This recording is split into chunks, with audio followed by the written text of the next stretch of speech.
কুৰুৱা চৰাই আৰু বামুণ। এহাল নিমাখিত বামুণ-বামুণী আছিল। এদিন বামুণে গাঁৱলৈ যাওঁতে এটা কুৰুৱা চৰায়ে এটা ৰৌ মাছ ধৰি আনি এখন দলনি পথাৰত আঁতৌ-পুতৌকৈ খাব খোজা দেখি লৰি গৈ চৰাইটোৰ মুখৰ পৰা মাছটো কাঢ়ি আনিলে। মুখৰ টোপটো যোৱা দেখি চৰায়ে আকাশত নিৰাশ হৈ বেজাৰ মনেৰে কবলৈ ধৰিলে, পৰলৈ দুখ কৰা কোনো সকাম নাই।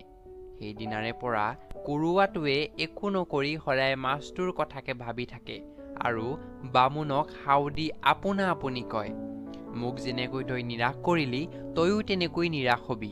সি মাছৰ কথাকে গুণি ভাবি থাকি শোকত লাহে লাহে শুকাই ক্ষীণাই গৈ এদিন মৰি থাকিল। বামুণে মাছটো আনি ঘৰত মহা আনন্দৰে খাই বৈ আছে। কিছুদিনৰ মূৰত বামুণৰ এটি ল'ৰা উপজিল।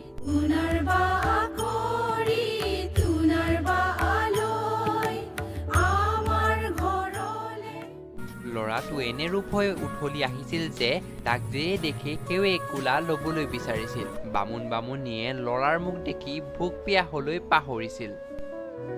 আজিকালিকৈ ল'ৰাটো ডাঙৰ হৈ আহিল। ৰূপে গুণে ল'ৰাক কেউপিনে পেলাব নোৱাৰা দেখি বামুণ-বামুণীয়ে আনন্দত পাৰ নোহোৱা হৈছিল।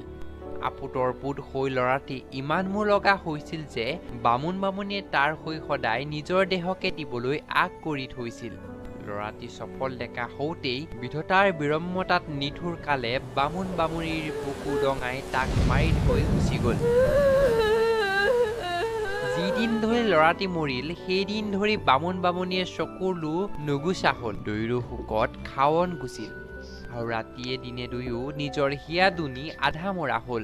গাত চিটিয়া জমে আমাক ইমান জীয়া জুই দিলে তাকনো পুৱা গধূলি সদায় ভেকুতালি থাকিলে সি কেনে পায়। এইবুলি বামুণে ঢেঁকীটোকে নিতৌ ঘুমুৰ ঘুমুৰকৈ জমৰ হিয়া খুন্দিছো বুলি কৈ খুন্দি থাকে। বামুণে এনেকৈ দুখ বেজাৰ কৰি ঢেঁকী খুন্দি থকা দেখি এদিন ৰাতি বামুণক সপোনত ক'লে, তুমি যে সদায় একেৰাহে ঢেঁকী খুন্দি হিয়া ভুকুৱাই পুতেৰাক থিয়াই আছা, সেই পুতেৰাক তুমি দেখিবলৈ পাবা। মাথোন মই এটা কথা কওঁ তাক তুমি কৰিবা। কাইলৈ তুমি ভিতৰৰ পৰা দুৱাৰ মাৰি তোমাৰ গোসাঁই ঘৰতে শুবা আৰু 3 দিনলৈকে কোনেও তালৈ গৈ তুমি নিজে নুঠা মানে তোমাক জগাবলৈ হাক দিবা। পিছদিনা পুৱা বামুণে সপোনৰ কথা বামুণীক ভাঙি চিঙি কৈ সেইমতেই তেওঁ গোসাঁই ঘৰৰ ভিতৰত শুই থাকিল। বামুণৰ যেতিয়া ভৰ টোপনি আহিল তেতিয়া যমদূত এটাই বামুণৰ দেহাটো তাতে থৈ জীৱটো লৈ যমপুৰী পোৱালেগৈ। असतोम सद्गमया तमसोम ज्योतिर्गमया। বামুণে যমপুৰীত কত যে লীলা-খেলা দেখিলে তাৰ সীমা সংখ্যা নাই। যমদূতে কোনো কোনো পাপেই হালে হালে হাঙুৰি খুন্দি তাও কৰিছে, কোনোক উভতাই মুঠ চেলাই খাৰণীক জুবুৰিয়াইছে। অঘাইতং পাপীবোৰক সিহঁতক জিভাত হলা মাৰি মহটনেৰে টানি নি নৰকৰ কুণ্ডত পেলাইছে। যমদূতবোৰ জুমে জুমে ঘূৰি ফুৰিছে, হু হু কৰে আহিছে গৈছে। এইদৰে নানা ঠাইত নানা তৰহৰ কথা দেখি বামুণৰ শ্ৰুতি বুদ্ধি হেৰাল আৰু বতাহত আহতৰ পাত কপা দি ভয়ত বামুণ কঁপিবলৈ ধৰিলে। দূতে নি বামুণক যম ৰজাৰ ওচৰত ভেটালেগৈ। বামুণ ভয়ত ঠক ঠক কৰে কপা দেখি যমে তেওঁক ক'লে, বাপুদেউ তুমি ভয় নকৰিবা, তুমি বাৰু এই ডেকা মানুহ মখাৰ ফাললৈ চকু দিয়াচোন, তাত তোমাৰ পুতেৰা আছে নে নাই। বামুণে সেইফাললৈ চাই দেখিলে যে তেওঁ পুতেক তাতে আছে। পুতেকক দেখি বামুণে ৰং মনেৰে যমক ক'লে যে হয় মহাৰাজ, মোৰ পু সৌটো। বামুণৰ উত্তৰ শুনি যমে ক'লে, তাক ইয়ালৈ মাতাচোন, যদি সি নাহে তেন্তে তুমিয়ে তাক মাতি আনাগৈ। বামুণে পুতেকক মাতিলত পুতেক নহা দেখি তাৰ ওচৰলৈকে তেওঁ গৈ হেৰবু পাই মই আহিছো নহয়, তই এইপিনে আছোন বুলি মাতিলে।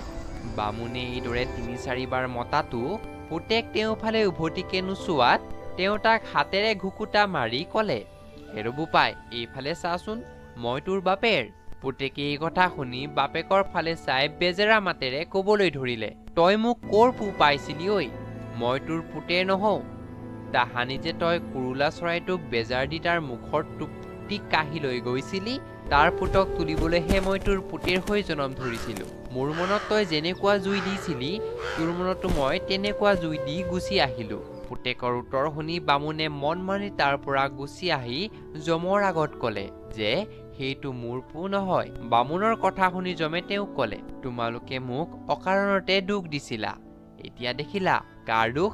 এই বুলি যমে দূতৰ চকুলৈ চাই দিলত দূতে বামুণক ততালিকৈ লৈ আহি আকৌ বামুণৰ গোসাঁইঘৰ পুৱাই দেহাটোৰ ভিতৰত সুমুৱাই থৈ গুচি গ'ল। বামুণে সাৰ পাই বামুণীক সপোনৰ সকলো কথা ভাঙি পাতি ক'লে আৰু তেতিয়াৰ পৰাই বামুণীয়ে মৰি যোৱা পুতেকৰ হকে শোক কৰিবলৈ এৰি পেলালে। ভাইটি ভণ্টিসকল, এই সাধুটো আছিল ককা দেউতা আৰু নাতি ল'ৰাই এটি অন্যতম সাধু, কুৰুলা চৰাই আৰু বামুণ। তোমালোকে সাধুটো শুনি নিশ্চয় ভাল পালা। আমি লগ পাম আৰু এটা সুন্দৰ সাধুৰে। এতিয়ালৈ আমি আহিছো দেই।